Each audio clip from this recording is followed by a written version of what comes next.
mais perdido aqui.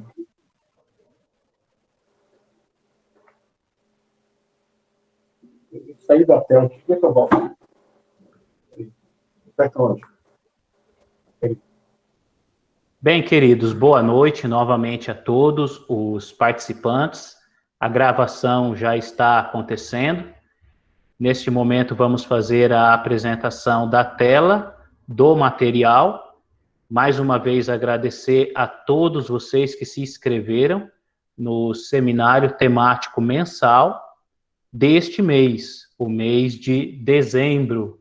Agradecer ao professor Ronaldo, que tem sido um grande parceiro, principalmente na parte tecnológica, além de ser um grande teólogo, também tem um vasto conhecimento na parte tecnológica e tem nos auxiliado muito.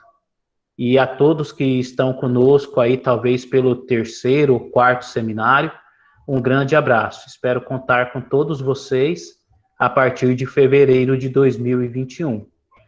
E para mim é um prazer poder compartilhar esses temas que eu estudei propriamente no mestrado e no doutorado com vocês no seminário, de uma forma bem acessível, para que todos possam ter acesso e aprofundar estes conhecimentos por intermédio do conteúdo que for ministrado e dos referenciais teóricos que também são apresentados. O nosso tema de hoje, o credo histórico do Hexateuco, é Yahvé como Deus criador e sustentador nos Salmos 104, 19, 33, 8 e 36. São muitos salmos, então eu vou propriamente fazer alusões ao Salmo 104 e ao Salmo 19, propriamente as características cosmogônicas deste salmo, para fazer um link com o tema do Deus Criador, da cosmogonia da criação, que nós também, no seminário de novembro, fizemos menção a partir da literatura deutero-isaiânica. Bem, os nossos objetivos é destacar que nas memórias literárias pré-exílicas do Antigo Testamento não há teologia do Deus Criador. 2. Averiguar a construção da teologia do Deus Criador a partir das fases construídas no período exílico e pós-exílico. Compreender esses objetivos é de suma importância, tendo em vista que o nosso seminário ele gira em torno da hipótese de que a ideia da teologia do Deus Criador dos céus e da terra é uma teologia exílica e tem as suas fases evolutivas no chamado período pós-exílico. Sendo assim, na literatura pré-exílica não há textos e nem uma teologia a respeito de uma compreensão de um Deus cosmogônico ou antropogônico. Assim, nós estaremos mencionando, como diz aqui o 2, a construção da teologia cosmogônica e antropogônica como fases evolutivas, propriamente do período pós-exílico. Se a linguagem for um pouco difícil, é importante destacar que quando falamos de história de Israel ou de historiografia traditiva, estamos falando dos períodos pré-exílico, exílico e pós-exílico, partindo do pressuposto que houve uma comunidade judaica de judeus que foram deportados para a Babilônia.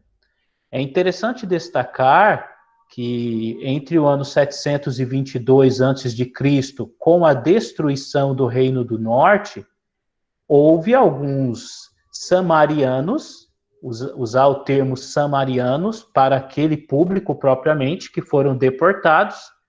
Alguns permaneceram, que as raças se misturaram e depois foram chamados de samaritanos, e alguns desceram para o sul. Então, entre o ano 650, nós vamos ter o sul e as atividades econômicas do sul crescendo muito mais. e posteriormente, quando houve a deportação de alguns dos sulistas para a Babilônia, nós vamos ter uma nova fase da história de Israel, que é a chamada fase exílica. Então, nessa fase, nós vamos ter o profeta Ezequiel, nós vamos ter o Deutero Isaías, que são de grande importância para a memória da história exílica de Israel. No entanto, a construção teológica é pós-exílica. Então, é interessante se apropriar destes termos: período pré-exílico, período exílico, período pós-exílico e o chamado período intertestamentário, que seria o período do nascimento da Septuaginta e de várias produções apócrifas de suma importância para os estudos exegéticos.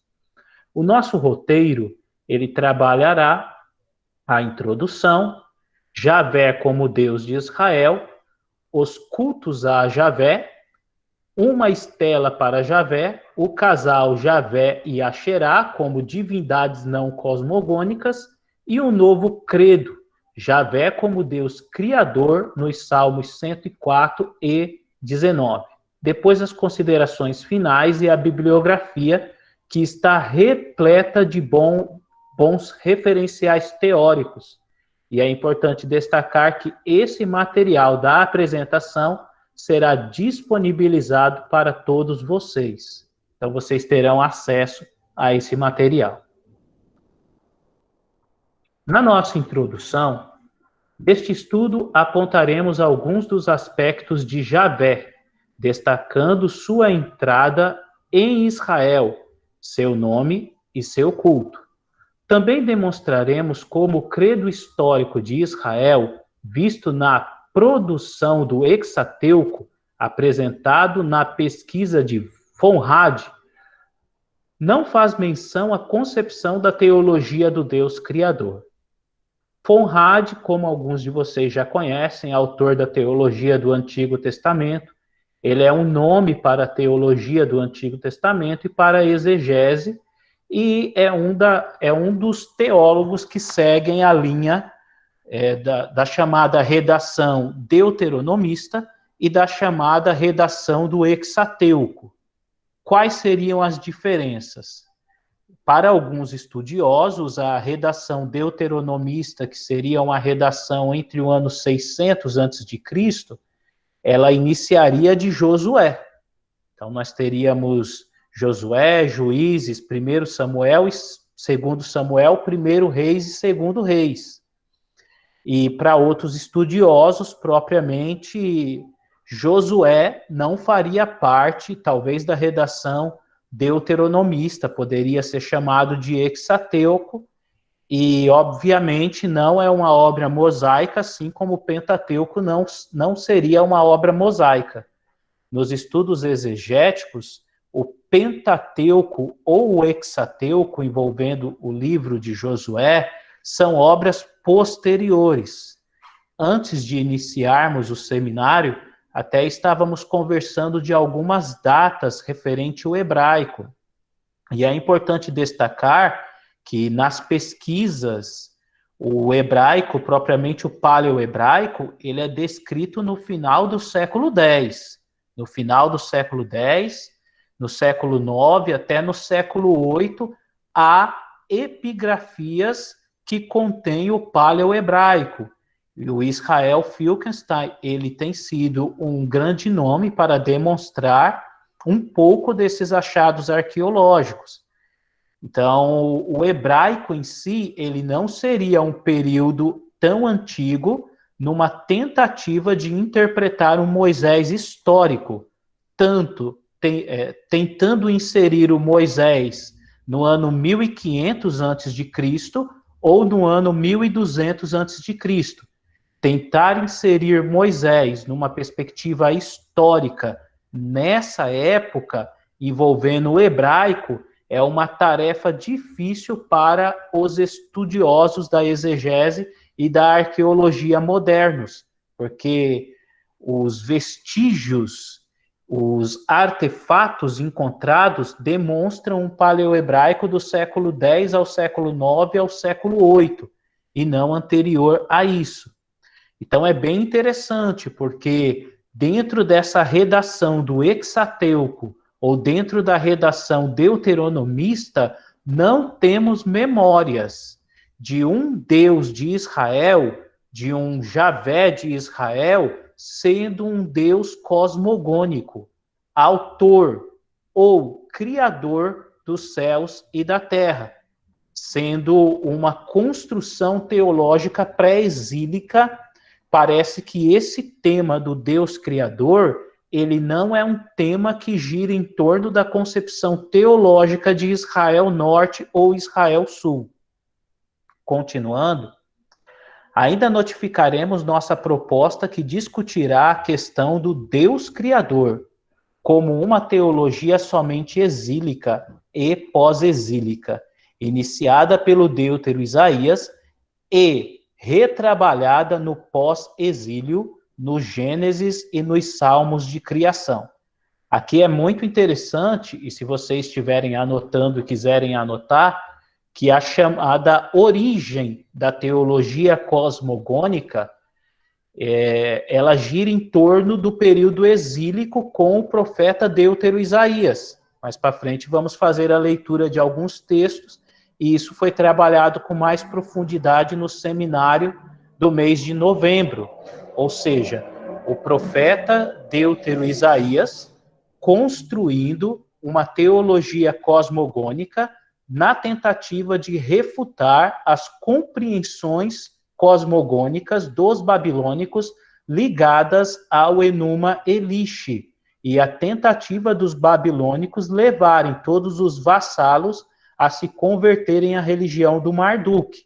Nisso, o deutero Isaías é um profeta histórico que está junto de uma comunidade de judaítas na Babilônia, entre o ano 550 e 540 a.C., e tenta refutar, numa concepção teológica apologética, a ideia do Enuma Elixe e a ideia do Marduk como um Deus criador. Só que o Gênesis não existia ainda.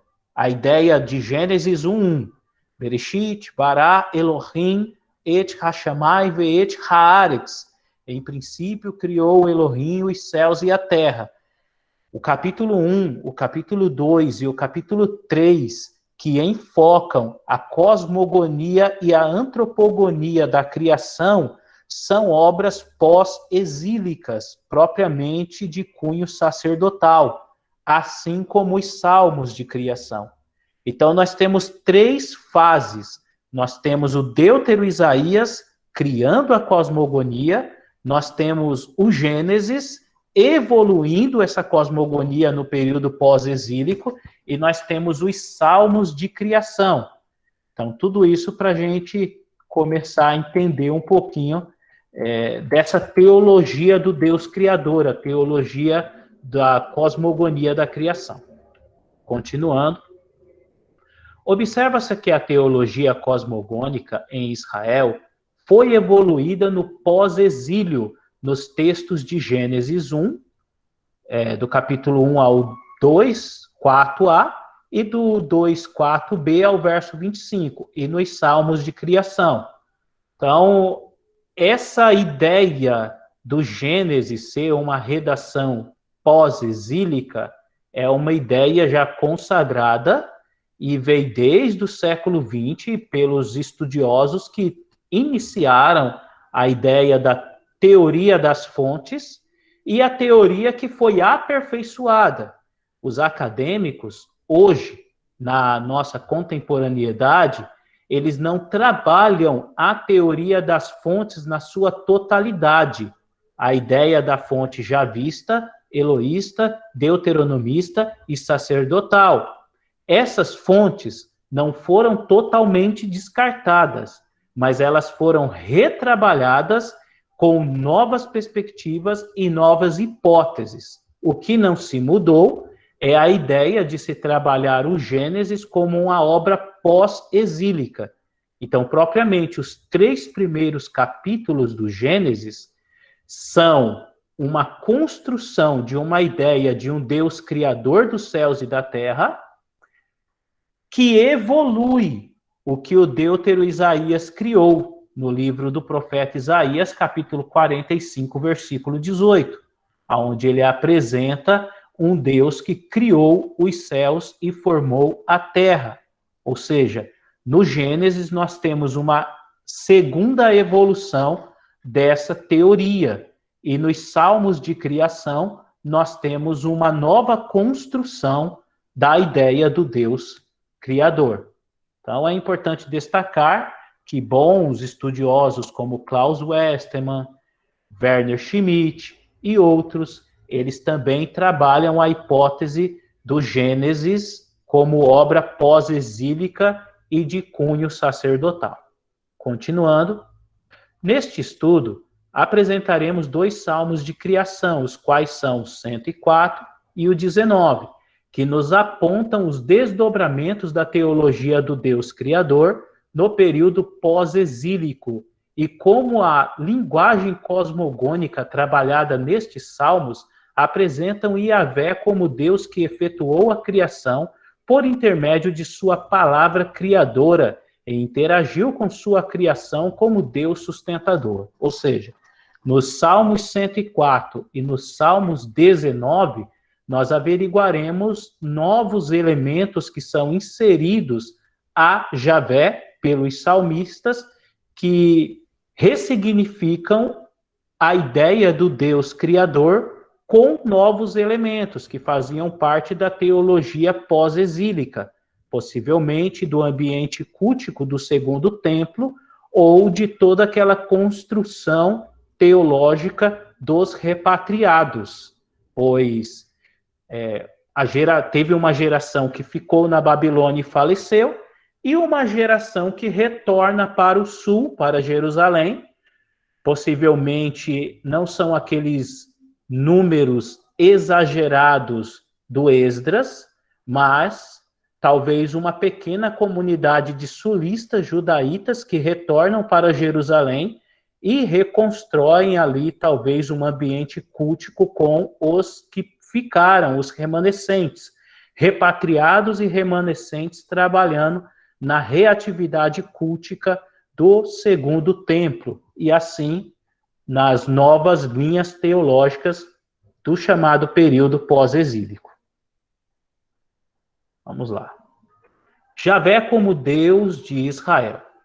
De acordo com Thomas Romer, a relação entre Yahvé e Israel não existiu desde sempre, visto que Yahvé tem origens não israelitas, como apresenta as pesquisas arqueológicas do final do século XIX até a nossa contemporaneidade, ou seja, dentro da ideia do Hexateuco, da literatura de Josué, e dentro da concepção deuteronomista, nós temos uma construção da história de Israel a partir do sul, sempre enxergando o norte de forma negativa, fazendo menção a reis que não se excluíram dos caminhos de Jeroboão, filho de Nebate, sempre numa proposta negativa. Assim é a redação sulista para com o norte, sempre olhando de forma negativa. Agora, tanto na redação deuteronomista como no Hexateuco, não temos uma memória pré-exílica propriamente da ideia cosmogônica. Isso é interessante. E aí vamos averiguar logo mais um pouco do ambiente cultico e sincrético por trás, tanto do norte e do sul, como Yahvé era apresentado, como Asherá era apresentada, e como Yahvé e Asherá, às vezes cultuado como um casal, não eram vistos como divindades cosmogônicas. Isso é muito interessante, porque a princípio a Asherá era a esposa do El cananeu. E nos mitos cananeus, Asherá e El, além de serem divindades da fertilidade, eles são divindades cosmogônicas, mas a redação sulista não apresentou no período pré-exílico uma cosmogonia. Continuando. Giovanni Petiano destaca que foram encontrados alguns documentos em Ebla, que constam o nome de pessoas terminados em Iá, e esta terminação aponta para uma forma abreviada do tetragrama Yahvé. Em Ugarit, destaca, desde as escavações de 1930 até a atualidade, os arqueólogos têm descoberto muitos documentos cultuais. Homer menciona que um destes documentos faz menção ao banquete de El, onde se traduziu a seguinte frase: o nome de meu filho Iá, sendo que a expressão Iá pode ser uma forma abreviada de Yahvé ou uma menção a uma divindade chamada de Iam, vista nos textos ugaríticos. Ou seja, é possível que a abreviação de Iá ou Ian era um nome muito frequente nas localidades de Ugarit, ou talvez até em algumas localidades de Canaã. Então, o que se tem na literatura sulista deuteronomista, o chamado hebraísmo, de tentar inserir o El, exemplo, Daniel, El é meu juiz, Shmuel, ouvido por El. Então, essa tentativa de inserir na parte sufixo o El, a princípio, poderia ter sido o Iá. O Iá ou o Iam, como uma abreviação do tetragrama, poderia ter sido uma parte sufixo de nome de pessoas, ou, como também menciona, poderia fazer uma vinculação a Iá e o El, numa perspectiva cananita. O Iá como um dos filhos do El cananeu. Isso é bem interessante, porque nos achados arqueológicos ugaríticos, nós temos o Baal como um grande deus da tempestade, e tinha até uma concepção muito parecida com os nórdicos, na questão do raio. Há estatuetas do Baal que foram encontradas como que ele estava segurando um raio.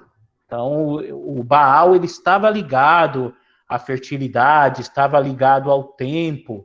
Nós vamos ter nos achados ugaríticos, além do Baal, as divindades femininas, como a Anat, uma divindade muito controversa, às vezes é uma virgem sanguinária, às vezes é uma deusa da guerra, e está ligado a Mut, que era uma divindade cananita do submundo, aonde a Anat desce do submundo para derrotar o Mut e libertar o Baal, que tinha sido derrotado. Então, é uma cosmogonia cananita muito interessante através dos achados ugaríticos. E se realmente o Yahvé, ele é uma espécie de filho do El cananeu, ele faria parte dessa família. Ele seria irmão de Baal e irmão de Anat, dentro das crenças. Isso já gera uma polêmica, porque dentro de uma visão mais tradicional, Yahvé é um nome sagrado. Dentro do judaísmo antigo, eles evitavam a pronunciar Yahvé. Eles tentavam pronunciar Adonai. Todas as vezes que eles se deparavam com um tetragrama, eles substituíam a pronúncia do tetragrama por Adonai. No judaísmo contemporâneo, eles substituem por Hashem, numa interpretação de que esse é o verdadeiro nome da divindade. No entanto, as pesquisas arqueológicas sugerem que nem El seria o verdadeiro nome da divindade, porque seria o patrono deus cananeu, e o próprio Yahvé talvez seria uma construção cananita também, que os israelitas assimilam essas divindades na chegada em Canaã. Quando nós temos algumas comunidades se aproximando das localidades cananitas, eles vão assimilando essas divindades e construindo a sua religião.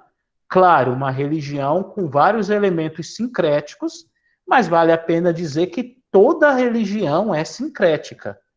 Toda religião é sincrética. O cristianismo, o judaísmo, o budismo, o afro, todas as religiões elas têm elementos míticos, simbólicos e ritualísticos de outras religiões.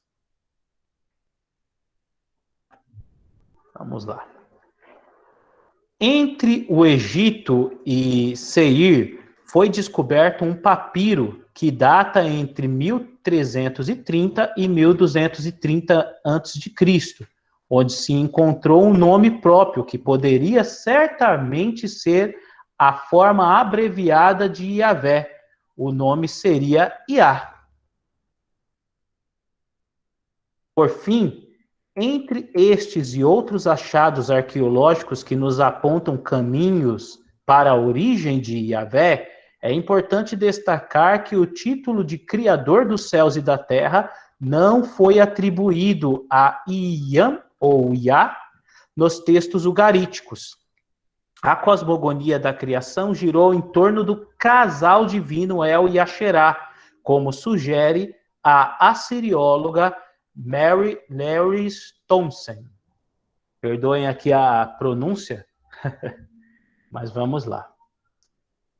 Assim, sugerimos que o Yahvé descrito como Deus cosmogônico pelo profeta Deutero Isaías, esse texto é importante destacar, Isaías 48, 18, é uma construção imagética contemporânea ao profeta e aos judeus, que viveram aproximadamente aos anos 540 a.C.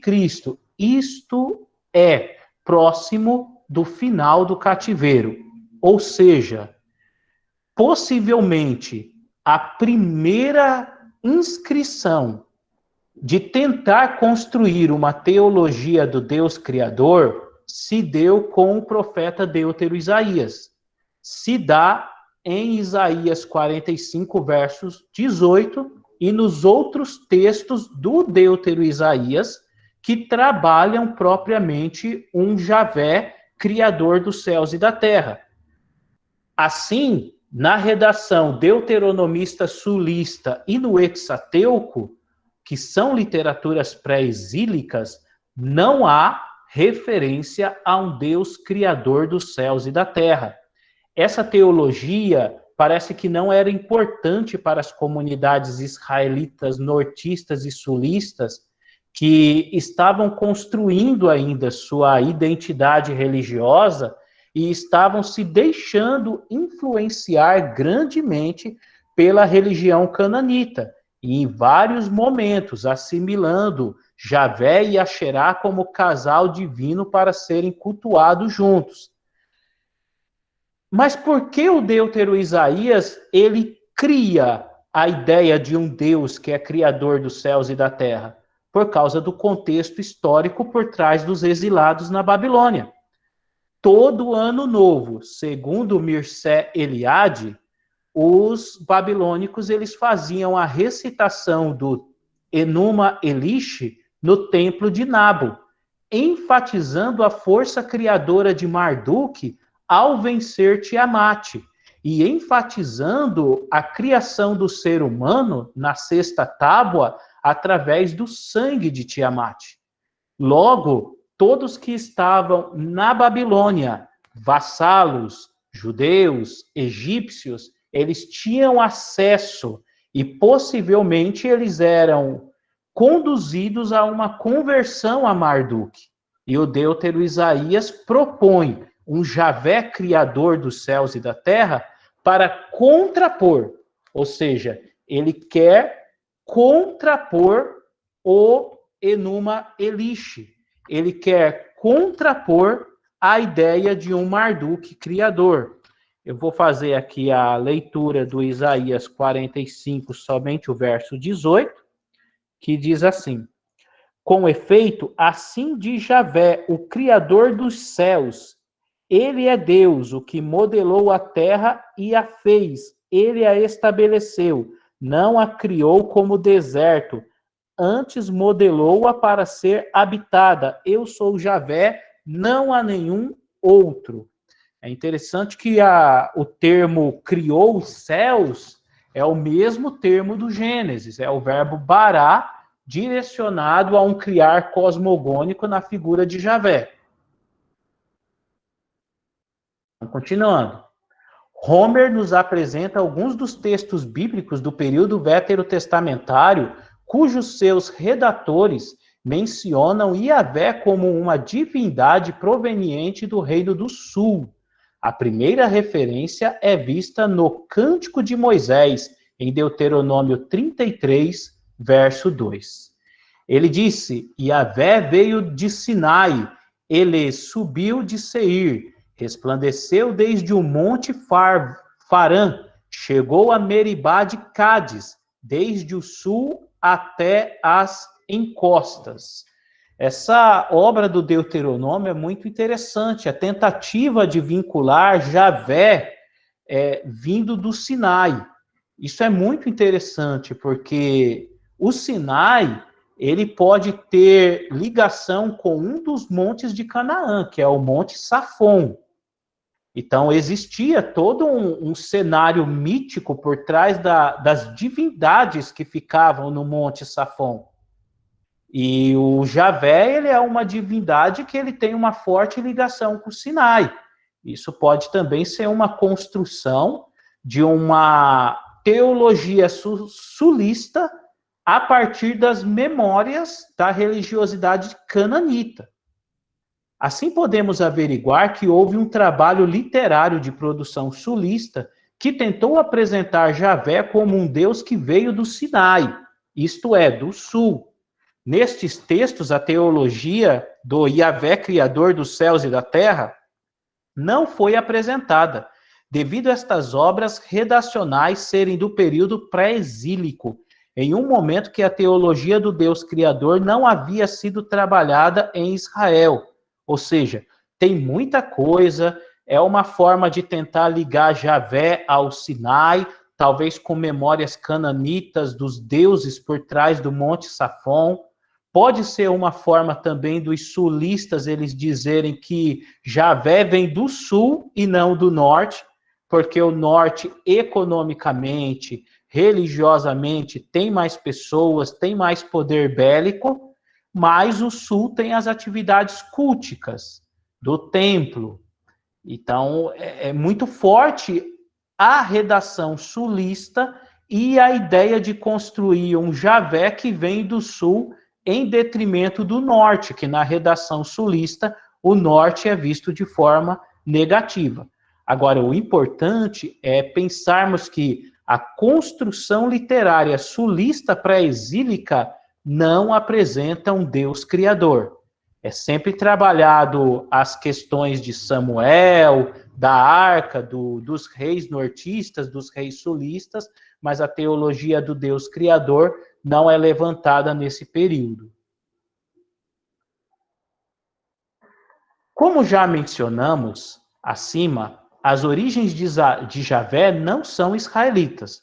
Logo, os primeiros símbolos e narrativas de Javé são uma incógnita.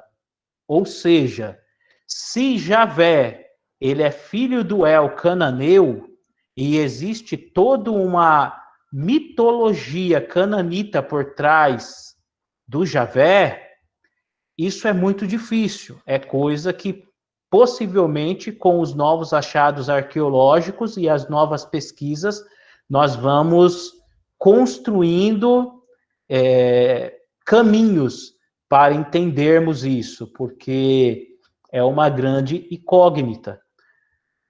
O redator do texto do Êxodo 18 a 24 destaca como um sacerdote de Midian ofereceu sacrifícios a Javé antes da revelação do Sinai. Ou seja, o Jetro, ele já oferece sacrifícios a Javé antes da revelação do Sinai. Então é muito complexo, porque se nós vamos ter a revelação a Moisés, e Moisés vai trabalhar isso, como Jetro já é sacerdote em Midian e já tem todo um trabalho ligado ao Javé.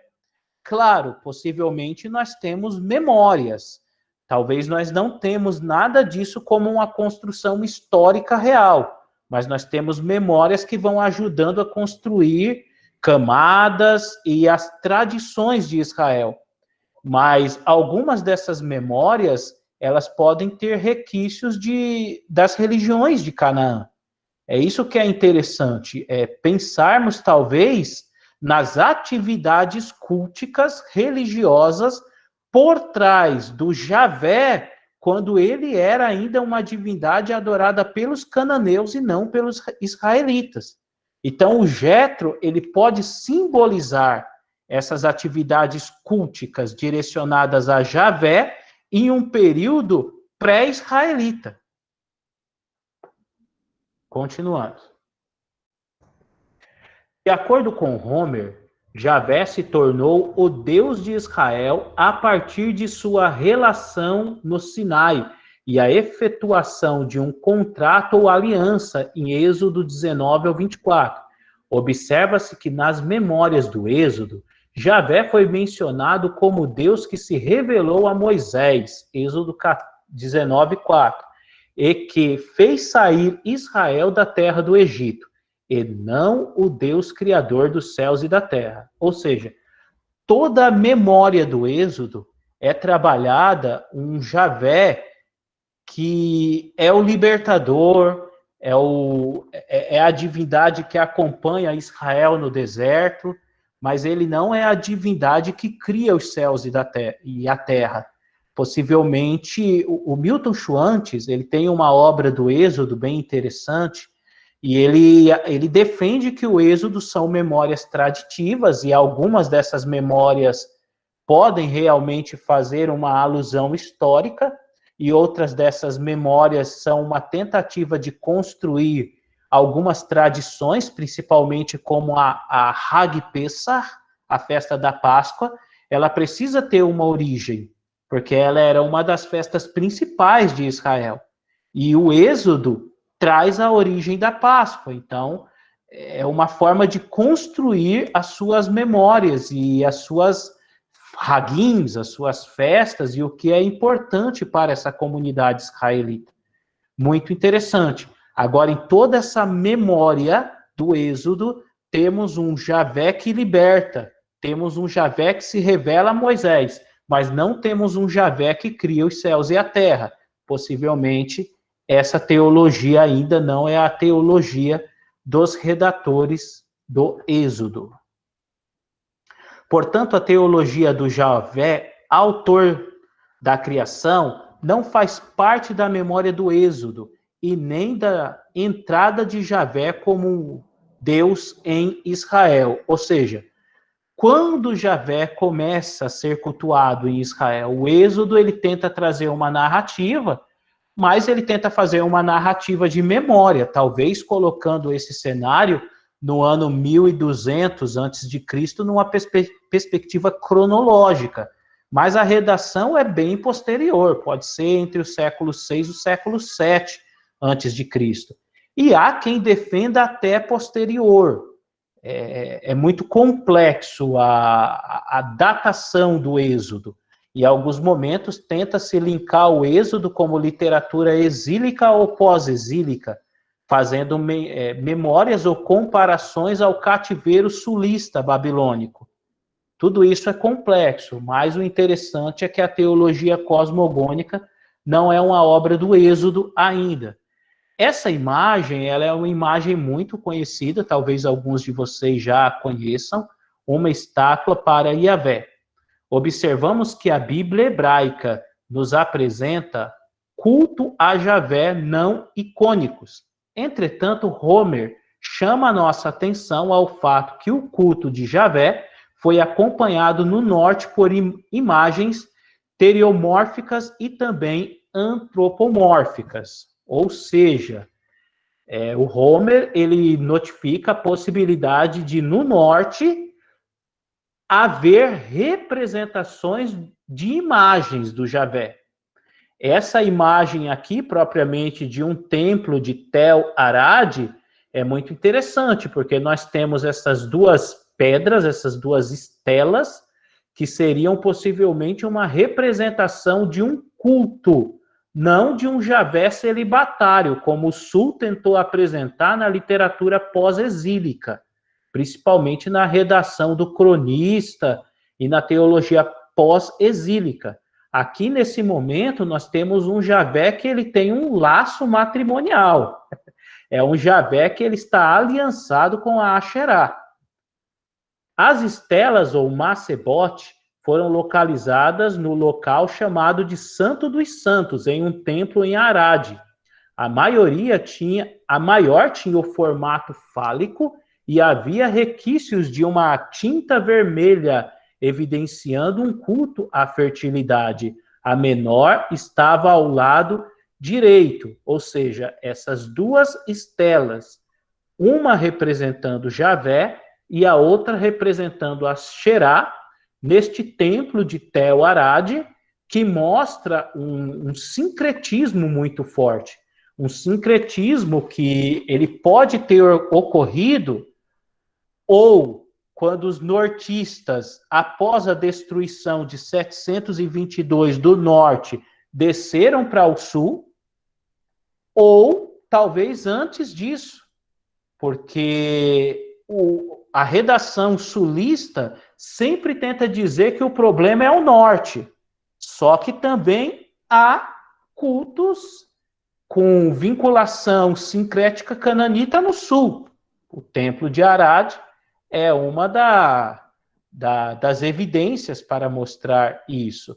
E a própria redação deuteronomista sulista, ela mostra no livro de 2 Reis, capítulo 22 e capítulo 23, que na reforma josiânica, ao entrar no templo de Salomão, existia várias estatuetas de Baal, de Asherá, e o Josias mandou tirar tudo. Então, ali nós temos a própria redação mostrando como houve um culto às divindades cananitas muito forte também no sul, por mais que alguns redatores tentaram dizer que o problema da idolatria era o norte, no sul também tinha cultos dos deuses cananeus e das deusas cananitas também. Os estudos arqueológicos mencionam que no sul de Judá, em Quintlet Ahud, foi encontrado um pote de cerâmica com desenhos e uma inscrição: Javé de Samaria e sua Asherá. Tal pote é datado do século XIX a.C. Esta inscrição confirmaria a extensão do domínio de Israel e a influência que o javismo teve do baalismo, e como não há memórias de um Javé criador dos céus e da terra nessa época. Ou seja, nós temos memória de um Javé cultuado também em Samaria, que está em laço matrimonial com a Asherá, possivelmente em características da fertilidade. O Javé de Samaria é um deus da fertilidade, a Asherá é uma divindade da fertilidade, só que os títulos cosmogônicos a esse casal não são acrescentados. Não há achados arqueológicos que demonstrem, tanto no norte como no sul, do período pré-exílico, o casal criando o mundo ou criando o ser humano. Isso é uma teologia posterior. Bem, aqui essa representação é bem interessante, acredito que vocês também conhecem.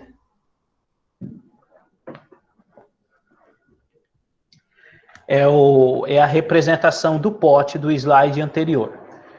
De fato, o javismo sofreu influências do baalismo, principalmente na questão dos cultos de fertilidades ligados a Baal e Asherá, direcionados a Yahvé. No entanto, traços da cosmogonia da criação cananita, onde a divindade El era descrito como criador dos céus e da terra, não foram trabalhados paralelo aos ritos e cultos a Javé no norte ou sul, ainda no período pré-exílico. O casal Yahvé e Asherá como divindades não cosmogônicas, continuando, iniciamos esta abordagem fazendo o apontamento da fala do professor Christopher, o qual demonstrou uma representação do casal Yahvé e Asherá no plano iconográfico. Artefato foi identificado numa terracota da altura de 16 centímetros, possivelmente proveniente de Tel Beit Nirsim, em Judá. Essa imagem é muito importante também, vou ler aqui para vocês. Trata-se de um casal divino sob um trono, como uma figura masculina ocupando o lugar central de uma mulher ao seu lado. Ocupando o lugar central e uma mulher ao seu lado, estando os dois rodeados de animais sagrados, leões ou esfinges. Homer sugere que este artefato faz menção a uma representação icônica do casal Yahvé e Asherá, datados do século 8 ou do século 7 antes de Cristo. Essa imagem, ela é uma imagem muito interessante que Thomas Romer, Israel Finkelstein, eles trabalham essa imagem tanto para falar da atividade do Javé e da Asherá como casal, como para falar do sincretismo religioso e por trás dos ritos de fertilidade dessas duas divindades, e como não havia uma ideia destas divindades serem os criadores do céu e da terra e os criadores da humanidade. Muito interessante. Tem muita coisa construída a partir da religião cananita, no Javé e na Asherá, menos as narrativas cosmogônicas e as narrativas antropogônicas. Isso é produção posterior. Por que eles demoraram tanto? É interessante, né? Vamos lá.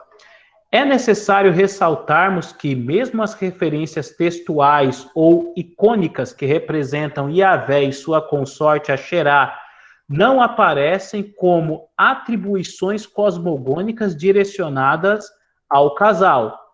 Isto reforça nossa tese de que a teologia do Deus autor da criação dos céus e da terra, como também do homem em Israel, foi uma teologia posterior que nasceu no exílio babilônico com o Deutero Isaías e que se tornou uma das principais teologias do período pós-exílico para Israel.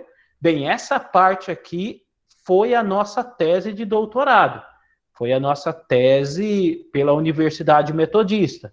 Então, a nossa tese partiu da hipótese e da confirmação da hipótese de que o Deutero Isaías criou a teologia do Deus Criador no período exílico e que a teologia do Deus Criador foi aperfeiçoada no período pós-exílico na literatura do Gênesis e nos Salmos de criação. Então, tudo que é anterior é sincretismo religioso cananeu, influências de outros povos na construção do Hexateuco, da redação deuteronomista sulista, a forma negativa como eles enxergam o norte, e às vezes como o Javé e a Asherá eram cultuados como casal e como divindades da fertilidade, mas não deuses criadores. Isso ainda não havia ocorrido.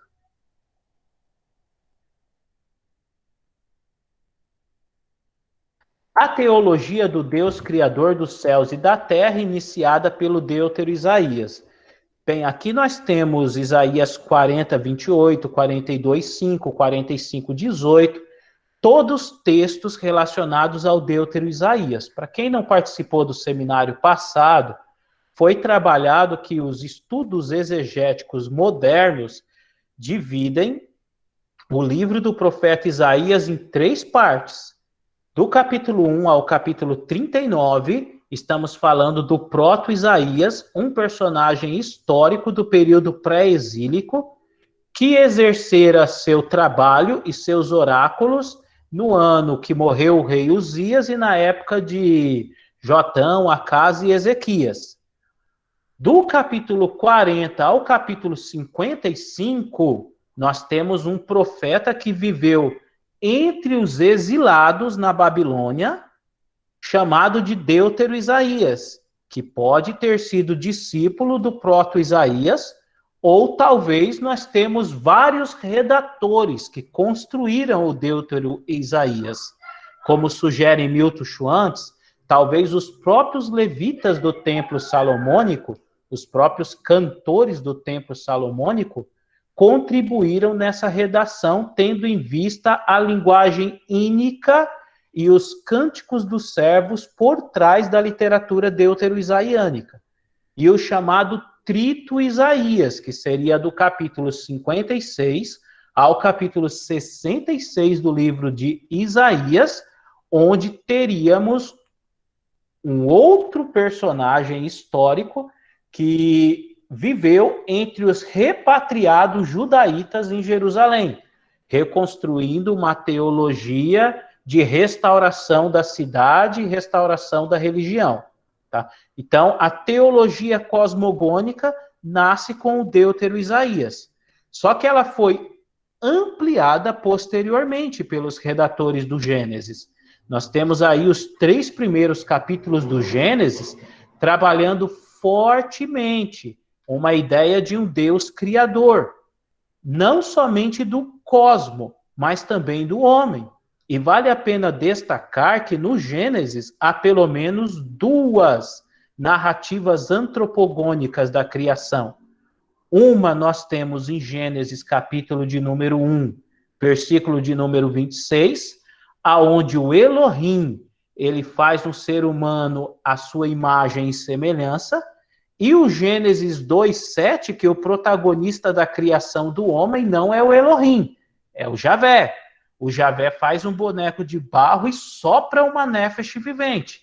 Ou seja, nesse período pós-exílico, nós temos nortistas e sulistas que são os repatriados de Jerusalém. Esses nortistas e sulistas, eles trazem as tradições eloístas e eles trazem as tradições javistas. E essas tradições eloístas e javistas são apresentadas na construção da antropogonia da criação do Gênesis, quando Elohim é o protagonista da criação e quando Javé é o protagonista da criação do homem. Os salmos de criação, que seria o Salmo 104, 19, 33, 8 e 36, são a terceira fase do processo. São a terceira fase da construção da teologia cosmogônica em Israel. Ou seja, é uma construção que ele já tinha o Gênesis também para se basear, e é uma construção que eles vão trazendo novos elementos, novos títulos, novos adjetivos ligados à figura do Javé criador dos céus e da terra. Muito interessante. Os quais desdobraram este assunto com novidades que o profeta não mencionou. Continuando. Observa-se que os salmos de criação não foram produzidos para refutar o Enuma Elish ou Marduk como Deus criador, mas para reafirmar com novos elementos que Yahvé era o Deus criador. Ou seja, enquanto o deutero Isaías, no período exílico, ele está preocupado em ser talvez um profeta apologético e dizer: os babilônicos estão dizendo que Marduk é o criador dos céus e da terra. No entanto, o criador dos céus e da terra é Javé. Então nós temos o deutero Isaías, o profeta, tentando negar a ideia de um Marduk criador entre todos os exilados que faziam parte do seu ciclo, que ele conseguia alcançar ali na Babilônia. Depois nós temos o Gênesis, possivelmente fazendo assimilações do método de recitação. Isso nós temos o Oswaldo Ribeiro, que construiu uma tese de doutorado pela PUC-Rio, que faz menção de como os textos cosmogônicos e antropogônicos do Gênesis, eles foram recitados no segundo templo anualmente, todo ano novo, todo Shana Tová, à semelhança do Enuma Elish, que era recitado no templo de Nabo todo ano novo. Então, a cosmogonia e a antropogonia do Gênesis, elas fazem memória ao Enuma Elish, só que ressignificam, redirecionam os títulos de criador a Javé. Tiram o Marduk da jogada e tentam redirecionar a Javé, a divindade central do pós-exílio. E os salmos de criação diante de tudo isso? Os salmos de criação são uma terceira fase. Eles não estão preocupados em negar o Enuma Elish, em negar Marduk como Deus criador, porque isso já era cotidiano. O deutero Isaías e os redatores sacerdotes do Gênesis, eles já fizeram isso. Os redatores dos Salmos, eles só estão preocupados em reafirmar essa verdade para eles, do Javé como Deus criador dos céus e da terra. Então, para isso, nós temos aqui o Salmo 104 e o Salmo 19. Não vamos ler o Salmo todo, vamos fazer somente algumas alusões para notificarmos. Sendo assim, passemos a analisar o conteúdo dos salmos de criação, enfatizando a questão cosmogônica dos mesmos. Vamos lá. Observamos que o Salmo 104 é um hino de louvor ao Deus Criador e sustentador da sua criação. Destaca-se que há semelhanças entre a cosmogonia do Salmo 104 e de alguns textos do Gênesis, tais como a palavra hebraica or, luz, como também a palavra shamayim, céus, empregadas em sentido cosmogônico. No verso 2 do Salmo 104, podem ser vistas em Gênesis do capítulo 1, do 1 ao 3.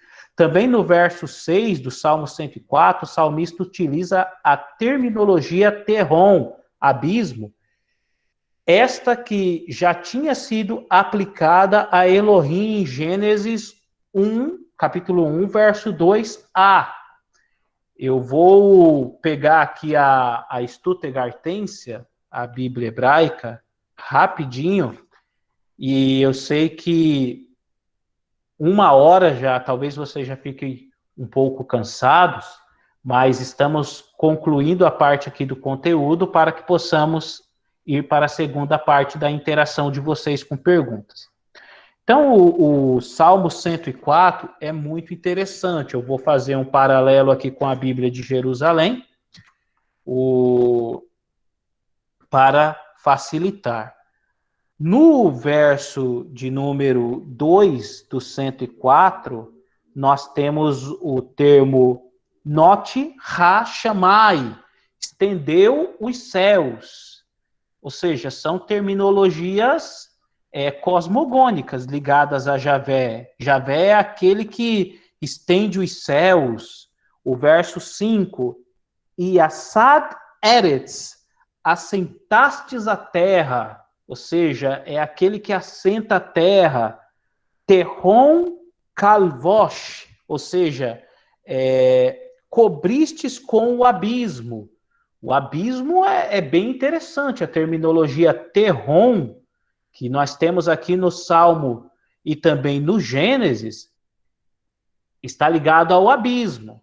E pode talvez fazer menção até a figura de Tiamat, que é uma divindade que também sai do abismo, nos mitos mesopotâmicos ligados ao Enuma Elish. É uma divindade do abismo, controladora das demais divindades, principalmente dos seus maridos, o Kingu, outras divindades que estavam ligadas a ela também e a sua revolta contra a divindade Ea. Ou seja, é muito forte agora a presença do Enuma Elish no Gênesis. É muito forte, porque o Gênesis ele é uma obra sacerdotal do período exílico que tenta redirecionar o título de criador a Elohim ou a Javé. Isso é muito forte. Então, eles têm memórias daquele período que eles estiveram na Babilônia, e eles têm memória do Marduk, só que o objetivo em Gênesis é escantear o Marduk e inserir o Deus traditivo, o Deus Javé da tradição javista, o Deus Elohim da tradição eloísta. Ok, vamos ver aqui. Bem, o verso 30, do Salmo 104, Techalar, Ruach, Ruahu, Ruha, Ibareur, ou seja, enviastes o seu sopro e eles são criados, ou seja, temos aqui a palavra Ruha, que vem de Ruach, sopro, é uma palavra que está no Gênesis também, é o sopro criador, e eles foram criados, e é interessante que temos aqui a palavra bará também para criar, ela só está com prefixo e com sufixo diferente. Ou seja, temos no Salmo de criação terminologias ao Gênesis, possivelmente porque os Salmos de criação é uma evolução do conceito cosmogônico.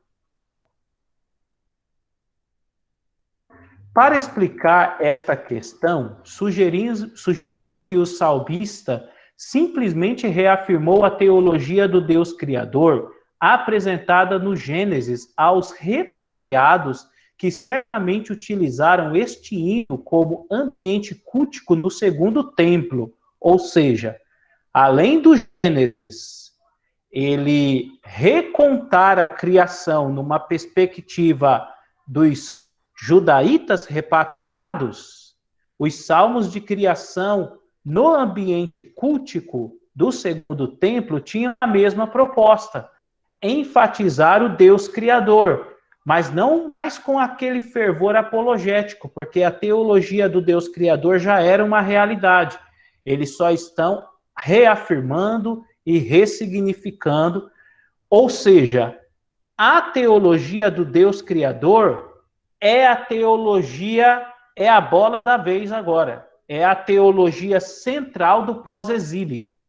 Eles não estão mais preocupados em cultuar o Javé junto com a Asherá, em ressignificar questões ligadas à fertilidade. Agora, a teologia pós-exílio é a teologia cosmogônica e antropogônica. É a teologia do Deus Criador. Observa-se que o salmista trabalhou uma novidade na teologia do Deus Criador, ou seja, o título de sustentador da criação nos versos 5 e 23. Portanto, Javé, nos Salmos 104, não foi descrito somente como o Deus Criador, mas também como Deus sustentador a sua criação, sendo provedor de água a todos os animais selvagens, no verso 11, abrigo para as aves do céu, no verso 12, capim para o gado e pão e vinho para o ser humano, nos versos 14 e 15. Ou seja, Javé, ele sustenta e ele interage. Ao mesmo tempo que ele é transcendente, ele é imanente. É a construção da ideia de um Javé que interage com a sua obra da criação. Então, é muito bonito pensar nessa teologia pós-exílica e como eles começam a construir esses conceitos cosmogônicos e antropogônicos, que, claro, posteriormente, o cristianismo, principalmente no período medieval, vai fazer toda uma leitura historicista da coisa, só que aqui nós não temos uma história da criação. O Gênesis ou os Salmos de criação não são uma tentativa de fazer uma biologia, não é um livro para se falar da origem. A teologia da criação nasceu no período exílico e foi aperfeiçoada no período pós-exílio, como uma tentativa de rebater uma teologia mesopotâmica, onde o protagonista da criação era o Marduk. Ou seja, esses mitos da criação ligados à figura do Javé e ligados à figura do Elohim, eles são mitos para refutar o Marduk como Deus criador e para estabelecer uma teologia onde Javé e Elohim fossem destacados como os deuses, ou o Deus singular da criação, dentro da tradição eloísta ou javista. Isso explica o porquê eles tentam, às vezes, dizer que o Javé é o criador, às vezes dizer que o Elohim é o criador.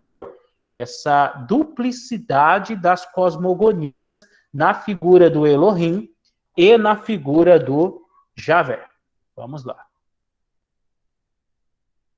Segundo Schockel e Carniti, o Salmo 19 está dividido em duas partes. A primeira segue dos versos 2 a 7, sendo o assunto central a criação seguida pela segunda parte, dos versos 8 a 15, que enfoca a lei de Deus como tema principal. Agora vamos para o Salmo 19. Dos versos 2 a 7, estão marcados pela linguagem cosmogônica, sendo boa parte dela relacionada ao relato da criação. Há evidentes indícios que esta canção é parte de um hino da criação dos cananeus, bem como o egípcio dedicado ao sol. Bem, aqui é o Albert Heiner que faz essa sugestão em sua obra, que inclusive é uma obra muito conceituada, a sua história de Israel, a sua história da religião de Israel. Mas são controversas. Há estudiosos que defendem que aqui pode ser uma tentativa de trazer propriamente ligado aos hinos egípcios ou aos hinos cananeus, e há autores que negam, há autores que entendem que está totalmente ligado aos hinos mesopotâmicos. É bem interessante destacar. São três possibilidades. E entre os cultos mesopotâmicos era muito forte a ideia dos hinos, a linguagem hínica. É possível resgatar em vários achados arqueológicos ligados às divindades, principalmente da religião babilônica caldaica, que seria a terceira dinastia, a dinastia de 626 a.C., com Nabopolassar, até 539 a.C., com Nabonido. Então, existia uma atividade cultica muito grande, os hinos ao deus Lua, ao deus Sol e ao Marduk, que se tornou o deus protagonista. Então, eu vou rapidamente fazer aqui algumas leituras no Salmo 19. Nós temos aqui o cabeçalho, é interessante porque vai dizer Mismor le David. Em hebraico não seria uma obra propriamente de Davi, mas seria um salmo pós-exílico, que faz memória a Davi. Mismor le David, salmo para Davi, não salmo de Davi. Então isso justificaria porque esses salmos são obras pós-exílicas, na tentativa de se pensar em um Davi histórico. Se houve um Davi histórico, ele era um personagem do ano 1000 a.C. Só que os salmos não são salmos de autoria davídica, são salmos de coleção davídicas que fazem menção e memória à figura desse personagem. Então o verso 2 já começa Hashamayim, Mesaferim, Kevod El, ou seja, os céus contam a glória de El. Muito interessante, né? Os céus contam a glória de El. O Maase Yadaiv Magid Harakia. E o firmamento proclama as obras de sua mão. Ou seja, firmamento, céus, tudo isso faz parte da linguagem cosmogônica. O verso 3, Ion, Le Ion, Iabia, Omer, Le Vela, Le Laila, Ierave, Raada, ou seja, o dia entrega a mesma a outro dia, e a noite faz conhecer a outra noite, aqui, o chamado dualismo, né? Dia e noite, onde muitos estudiosos entendem que faz parte da influência do dualismo persa, a ideia de dia, noite, bem, mal, céu e terra, tudo isso faz parte da teologia pós-exílica, e assim nós temos traços da religião mesopotâmica, na ideia do Enuma Elish, mas também nós temos traços do zoroastrismo persa e de toda aquela ideia de se construir uma ideia dialógica, né? Dos céus, da terra, do bom, do mal. Isso é muito interessante. E isso faz parte da linguagem cosmogônica e nós podemos observar tanto no Gênesis como nos Salmos de criação. Ainda destaca-se que o Salmo 19 tem como intenção afirmar que a obra de Deus era perfeita e boa para a humanidade.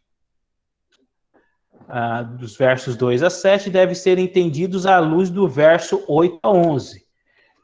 O verso 8, do Salmo 19, ele tem algo interessante, porque além do redator ele trabalhar vários terminologias ligadas à criação, nós temos no verso 8 Torat e Jeová, ou seja, a lei de Jeová. Nessa teologia pós-exílica, eles tentam trabalhar não só os pontos cosmogônicos e antropogônicos, que é a bola da vez, é a teologia da vez, mas em ligar isso com a Torá, porque a Torá tem toda uma tradição deuteronomista por trás, e agora eles estão novamente tentando fazer um paralelo entre a lei entre a Torá e entre a cosmogonia.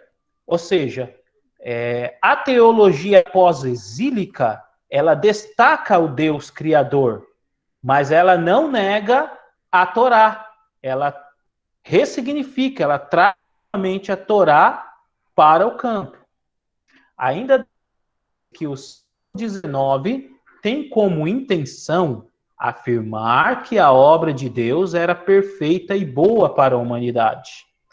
O campo semântico da criação está presente com os substantivos Hashamayim, os céus, Maasé, obra de Deus, Raquia, firmamento, Yom, dia, Laila, noite, Davar, palavra, e Aretz, terra. Ao mesmo tempo, a terminologia da comunicação está presente nos versos 2 a 7, para caracterizar a intenção do hino. A intenção do salmista é mostrar que a criação do mundo tem que ser vista e interpretada à luz da ordem estabelecida pela Torá de Javé. Ou seja, muito interessante tentar unificar o tema do Deuteronômio e da produção deuteronomista, a Torá, e agora o novo tema que era o mais importante para a teologia pós-exílica, que era a teologia cosmogônica e antropogônica. Considerações finais. Yahvé, como Deus Criador, foi uma teologia nascida com o profeta Deutero Isaías. Então, quem cria a ideia do Deus Criador? Profeta Deutero Isaías no período exílico. As memórias de Javé e Asherá como casal divino no período pré-exílico não retratam o casal como divindades cosmogônicas. As cosmogonias da criação do Gênesis e dos Salmos de criação notificam a segunda e a terceira fase da teologia cosmogônica para o período pós-exílico. Ou seja, temos aqui, no período pós-exílico, a construção do Gênesis e a construção dos Salmos para reafirmar que Javé é o Deus criador dos céus e da terra, é o Deus criador do ser humano. Bem, temos aqui as referências bibliográficas, e vale a pena dizer que vocês terão acesso a todas essas referências, a todo o material. Tem algumas obras aqui em inglês, em português, e nós que somos da área da pesquisa temos que dar um jeito, né, para traduzirmos as obras, pois existe muitas coisas boas em português, só que a grande maioria estão em inglês. Obrigado pela participação de todos vocês, e o nosso próximo seminário será no dia 27/2, 27 de fevereiro, último sábado do mês de fevereiro, com o tema Exegese e Teologia do Antigo Testamento, uma análise sobre a coleção salmúdica Asafita, catástrofe e orações precatórias no Salmo 79. A partir de fevereiro a dezembro, pretendemos trabalhar teologia salmúdica. Então, os salmos têm as coleções davídicos, asafitas, coraitas, de subidas, dentro da metodologia exegética. Então, eu espero que vocês gostem muito e que vocês possam participar conosco do seminário do dia 27 de fevereiro. Se agendem e vocês receberão as notificações no grupo de WhatsApp Seminário Temático Mensal. No demais, companheiros, eu quero agradecer a todos vocês.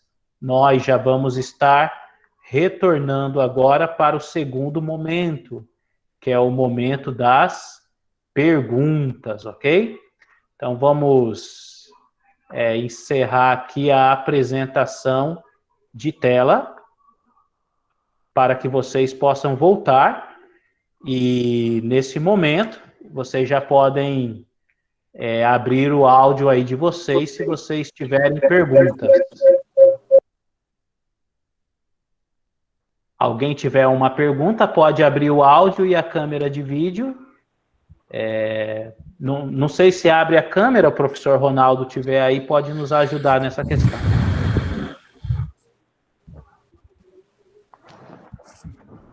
Professor, o Cláudio abriu ali o áudio. Pode perguntar, Cláudio. Uma pergunta que eu queria fazer, analisando até mesmo a obra, né, citando o Big Chance, né? Parece que Javé, ele já era cultuado no Reino do Norte, né? Juntamente com Asherá. Inclusive tem a passagem, eu não sei se eu poderia concordar ou não, mas é mais para mim saber se realmente tem fundamento. O senhor está me ouvindo? Estou te ouvindo, Cláudio. Tá, teria sido, né, essa adoração até num texto de Êxodo 32, tradicionalmente conhecido como a história do bezerro de ouro, quando o povo viu que Moisés demorava para descer da montanha, né, pediu a Arão para que lhe fizesse um deus, né, um deuses, né, Elohim, que fosse diante dele. Depois de reunir e pensa aquela coisa toda, né, acabou fundindo lá que eles chamam de bezerro de ouro, mas parece que em hebraico é Eger, né? Ou seja, um touro jovem. E segundo Schwantz, esse touro jovem, né, era a figura de El, que era adorado como um touro, né? E a sua consorte Asherá. O senhor concorda com isso? Ou tem alguma coisa a nos acrescentar a respeito disso? Sim, Cláudio. Parece inclusive que essa narrativa é uma crítica ao Reino do Norte pela forma que eles adoravam o Deus Yahvé, né? Sim, Cláudio. A respeito dessa ideia do touro jovem, parece que ele é uma representação do El, e depois ele vai ser uma representação do Baal também, né? Porque o El, ele é uma divindade do segundo milênio. A adoração do El no segundo milênio é o apogeu. Mas quando chega propriamente no 8º século, durante a dinastia Honrida, a divindade patrona é o Baal. Então, algumas das representações do Baal, do El, são vistas na figura do Baal, inclusive do touro jovem. Agora, sim, entende-se que o Javé, ele, antes de ser uma divindade cultuada no norte ou do sul, ele era uma divindade cultuada em Canaã. Então, o Javé cananeu e os ritos culticos por trás do Javé cananeu, isso que é difícil reconstruir, porque a arqueologia não nos fornece muitos dados ainda, mas esse Javé, o Javé e a Asherá de Samaria, como nós vimos. Então, em Samaria, o Javé, ele já era cultuado junto com a Asherá. E quem fez isso é os israelitas do norte. Eles tiraram a Asherá do El, ligaram ela a Javé e estabeleceram um culto numa perspectiva de casal. E o que eu vou falar agora há discordância entre alguns estudiosos, porque pode ser que daí houve a vinculação do sul, ou seja, esse culto pode ter ocorrido primeiro do norte e depois ter ido para o sul. E as controvérsias que há é que alguns entendem que a tradição javista é mais antiga que a tradição nortista, e que o Javé era uma divindade do sul. Só que isso também é uma concepção mais antiga da teoria das fontes. E como eu disse no começo, a teoria das fontes ela não está descartada, ela está retrabalhada. Então, os conceitos mais tradicionalistas da teoria das fontes, eles não são mais tão relevantes. Então, tudo que você falou tem um sentido, e inclusive, Thomas Romer e Israel Finkelstein são os dois estudiosos que trabalham essas questões do touro jovem, Sim. através da figura do Javé, através da figura desse sincretismo cananeu na construção de um Javé com características cananitas no norte e no sul. Entendi. Porque é o seguinte, continuando ainda, né, essa narrativa desse versículo, parece que a parte final é que nos deixa realmente confusos, né, a respeito disso. Não confusos, né, um pouco uma pulga atrás da orelha. Está escrito o seguinte: e exclamou, após terem feito o bezerro, né? Exclamou: estes são teus deuses, Israel, que te fizeram subir da terra do Egito. Ora, mas que Deus é esse que eles fizeram, esse bezerro de ouro que os fez subir da terra do Egito? Não é confuso isso aí?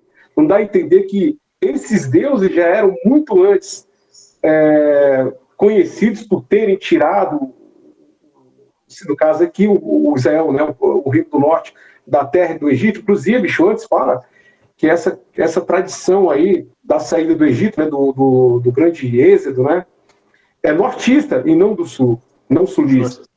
Justamente. Muito bom. Agora, deixa eu ouvir a Valéria. Valéria, quer perguntar, Oi, Valéria? Pois é, a minha dúvida, quer dizer, eu já escrevi 3 perguntas lá, já até esqueci. Mas eu também fico confusa com esse negócio do bezerro, porque ele estava no Egito e eu sempre aprendi que o bezerro era o Boiapis, né? Boiapis dos egípcios, quer dizer, mudou.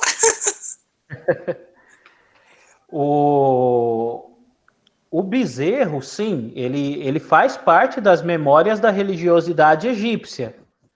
Agora, a construção do Êxodo,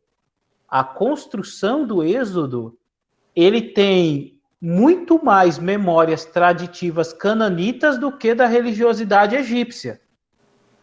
Essa é a questão, porque ele tenta fazer menção de uma espécie de exílio do Israel no Egito. E, claro, nós temos talvez uma construção literária. Se houve uma certa estadia de israelitas, Toda hora. e pode ter havido, pode ter ocorrido, porque nós temos o achado arqueológico do faraó Menepta. O faraó Menepta que faz menção o achado arqueológico, a estela do faraó Menepta faz menção da destruição, da aniquilação de Israel. Só que são citações muito tímidas ainda. O Êxodo, ele é construído através dessas memórias do Egito, só que o ambiente religioso por trás do Êxodo é cananeu. Por isso que vem essas complexidades do touro jovem na figura do El e do Baal. Ok, Valéria? Só mais uma coisinha para perguntar. O que acontece? Eu entendo, pelo menos assim eu sempre aprendi, que os povos que Abraão foi encontrando pelo caminho realmente eram povos idólatras, cananitas, não sei mais o quê. Mas eu acho que quando eles no Egito eles se formam, eles já eram abrâmicos, né, no sentido de ser monoteístas, já tinham uma outra cabeça. Quer dizer, de repente, 500 anos só, entre 500 e 600 anos é que começa a se formar a religião dos hebreus. Eu acho um pouco Estranho. Eu entendi. É que, na verdade, ô Valéria, você tem traços da religião dos hebreus no período pré-exílico. Só que essa religião desses hebreus pré-exílicos é uma religião construída sob as camadas do sincretismo cananeu. Inclusive, a esposa do grande El cananeu é vinculada ao Javé. Tanto o Javé nortista como o Javé sulista, ele é apresentado ao lado da Asherá. Isso é uma realidade. Oi, Cláudio? Era uma monolatria, né? Era uma monolatria e não um monoteísmo. Ou seja, nesse período pré-exílico, já havia uma história da religião, ou talvez uma historiografia da religião de Israel. Só que a produção literária e muitos outros aspectos da religião de Israel é pós-exílio.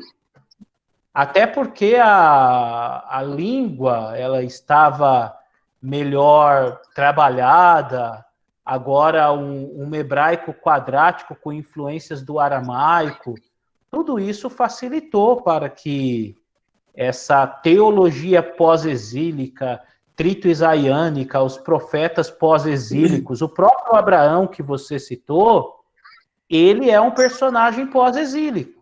Entende-se que o Abraão de Ur, ele é uma construção pós-exílica para trazer origem a Israel. Porque o Abraão é um mesopotâmico. Ele está em Ur. Ele está em Ur e de Ur ele vai subir para Arã, ele vai descer para o Egito e depois para Canaã. Ok? Vamos ouvir o Marcos agora. O Marcos também levantou a mão. Marcos, pode perguntar, companheiro. Boa noite a todos, tudo bem? Noite. Inclusive, essa questão aí que a gente está pensando, eu não pude acompanhar muito, né? Porque na internet está uma bênção hoje, né? Mas é até uma questão, um assunto muito interessante, porque, por exemplo, eu estou aqui aberto aqui um estudo que eu estou pensando aqui sobre a questão justamente do nome, né? Yahvé. Então, olha só, por trás disso tudo, né? Existiu, né? Ali na região do Oriente Médio, um grupo de nômades, né? Chamada Chasso, né? Muito bom. Até comentado que ali eles habitavam na região sul da Transjordânia. E o engraçado, né? Que a representação de Javé, ela também vem daquela terminologia, né? De Yahu, né? Aí entram os defensores do nome sagrados. E é incrível, é que tudo parte de mitologias antigas. Então, ou seja, não existe a concepção que eu cheguei.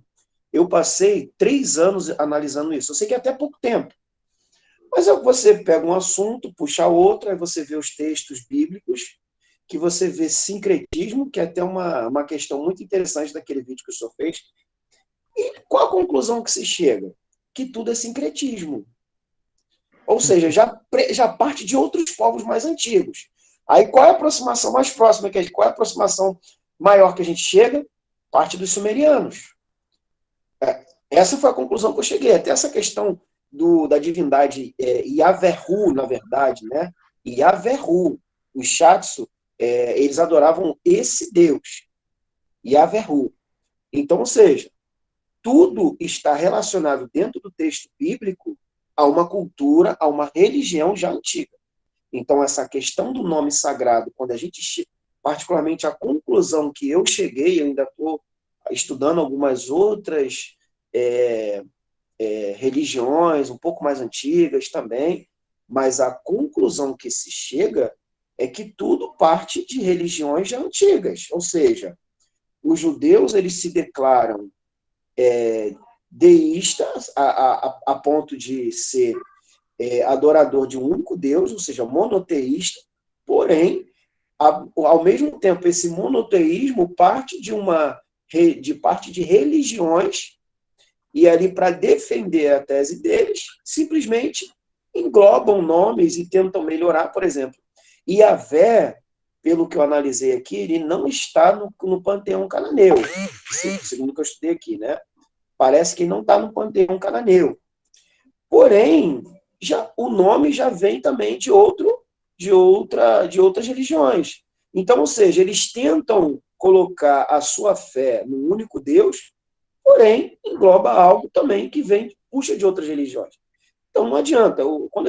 Quando particularmente, a conclusão que eu cheguei analisando aí os vídeos, os slides, a conclusão que eu chego é que toda a escritura, ela parte da mitologia, desde o início até o fim, principalmente no Novo Testamento. Principalmente, tem fundo grego. Isso é o que a nova hermenêutica e o que a exegese faz, né? Mostrar as influências sincréticas do Antigo Testamento, que são as influências cananitas, sumerianas, egípcias.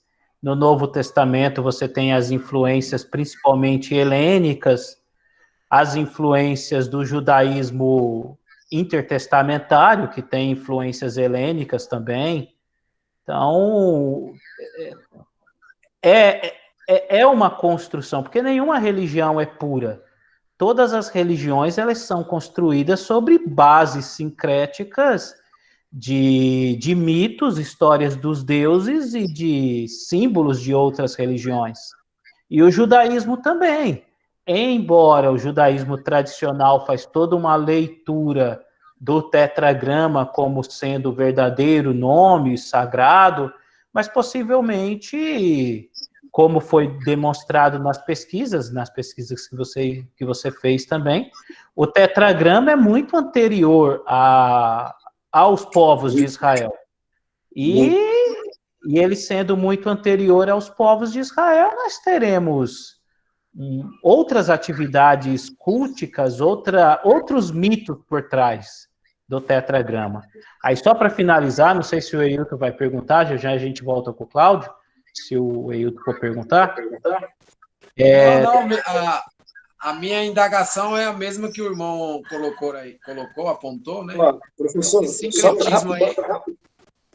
Só um minuto. Você vai terminar, Marcos? Foi. Eu queria só fazer uma citação que eu esqueci. Faça a citação e vamos retornar para o Eilton aqui, depois a gente vai para o Cláudio. Vamos fazer assim, porque senão... É rapidinho, né?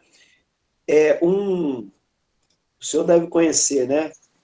O nome dele é Nir Ebert. E um dos seus livros é The Rise of Yahvé in Judaism and Israelite Religions. Ele simplesmente cita Yahvé como sendo filho de Aserá. Tá entendendo? Então, exatamente. assim... Tem a ligação com o que nós falamos. Esposa de El, tá? Anteriormente, esposa de El, e era adorada também, ou mãe de Javé. Então, ele cita como mãe de Javé. Então, ou seja, estou falando de pesquisadores que tiveram contato, arqueólogos, grandes pesquisadores, né? E, assim, foram essas fontes que me levaram a entender melhor o contexto, inclusive pessoas que estiveram em contato com toda a pesquisa feita ali próprio em Israel. Só isso, professor. Muito bom. Tem ligação com o Garit. Eilton, e depois a gente vai para o Cláudio. Não, a minha indagação é exatamente essa problemática, né, do sincretismo dentro dessa perspectiva, né? Então, o que nós temos dentro de todo esse estudo aí que eu vi, o que nós temos é uma grande problemática, né?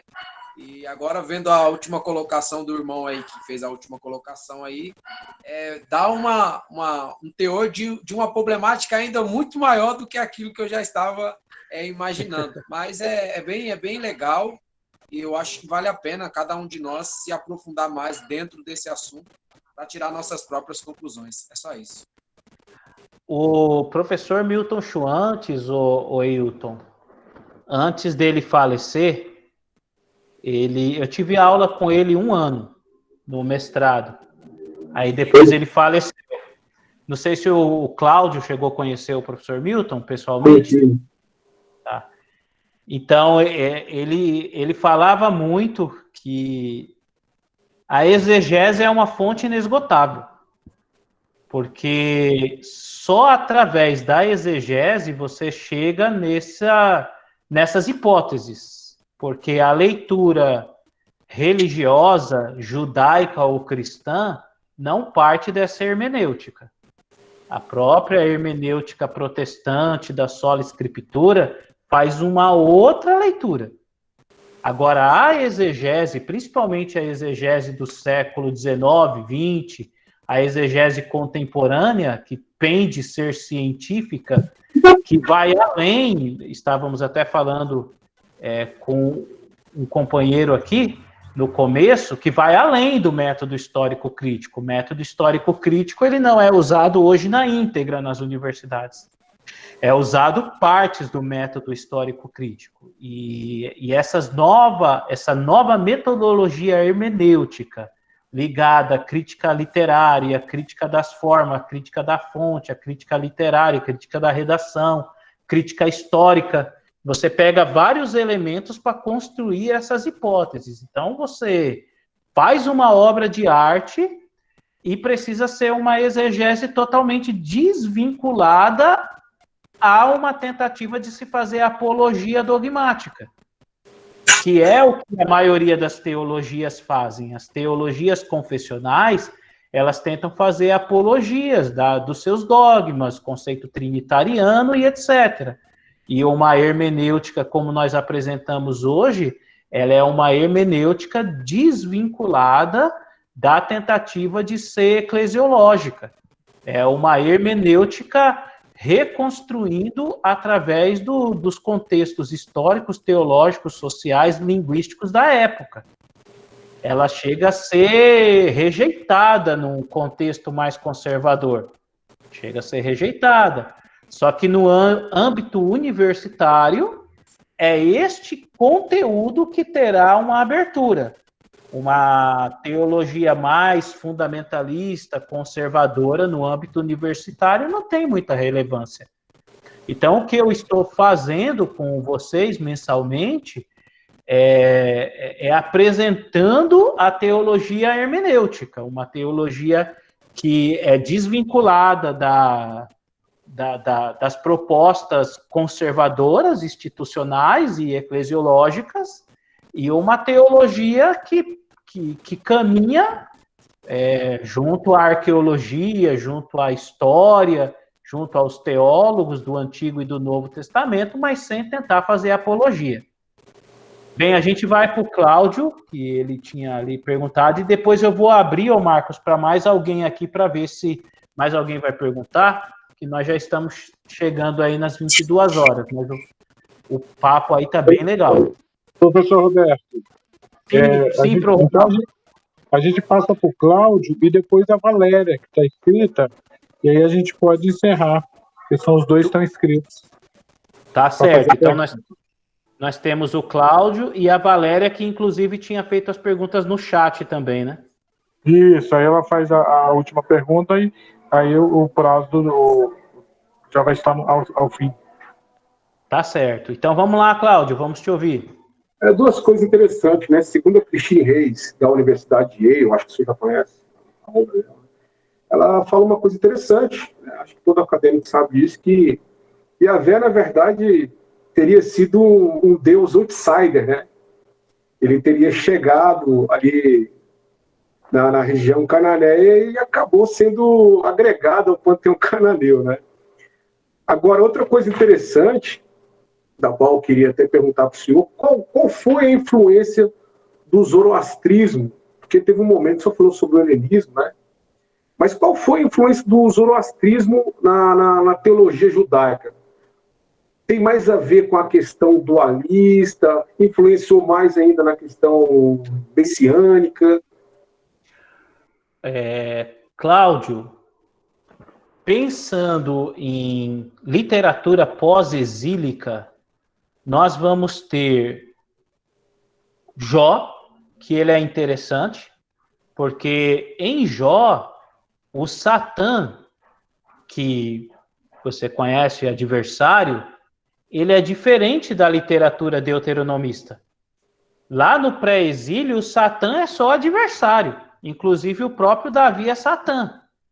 Em Jó, ele passa a ser a personificação, ele passa a ser uma pessoa.